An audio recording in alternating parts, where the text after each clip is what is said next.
صبح ہی صبح میاں بیوی کا خوب جھگڑا ہو گیا۔ بیگم صاحبہ غضبناک ہو کر بولی، بہت کر لیا برداشت، اب میں مزید 1 منٹ بھی تمہارے ساتھ نہیں رہ سکتی۔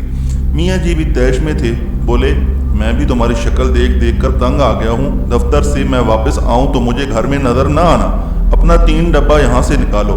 بیوی اپنے گھر گئی تو ماں نے کہا، بندے کی پتر بن، آرام کر وہاں، تیری بڑی بہن بھی اپنے میاں سے لڑ کے آئی تھی اور وہ اسی ضد میں طلاق لے کر بیٹھی ہوئی ہے، اب تو نے بھی وہی ڈرامہ شروع کر دیا ہے، خبردار جو ادھر قدم بھی رکھا تو صلح کر لے میاں سے، اب وہ اتنا برا بھی نہیں ہے۔ ماں نے لال جھنڈی دکھائی تو بیگم کے ہوش ٹھکانے آئے، پھوٹ پھوٹ کر رو پڑی۔ جب رو رو کر تھک گئی تو دل ہلکا ہو چکا تھا۔ میاں کے ساتھ لڑائی کا سین سوچا تو اپنی ہی غلطیاں نظر آئیں، منہ دھو کر فریش ہوئی اور میاں کی پسندیدہ ڈش بنانا شروع کر دی، ساتھ میں اسپیشل کھیر بھی بنا ڈالی۔ سوچا شام کو میاں جی سے معافی مانگ لوں گی، اپنا پھر بھی اپنا ہی ہوتا ہے۔ شام کو میاں جی گھر آئے تو بیگم نے ان کا اچھے طریقے سے استقبال کیا جیسے صبح کچھ ہوا ہی نہ تھا۔ میاں جی کو خوشگوار حیرت ہوئی۔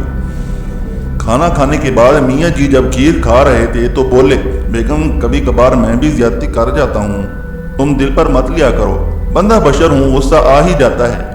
میاں جی بیگم سے خوش ہو رہے تھے اور بیگم صاحبہ دل ہی دل میں اپنی ماں کو دعائیں دے رہی تھیں، ورنہ تو اس کے جذباتی فیصلے نے اس کا گھر تباہ کر ہی دیا تھا۔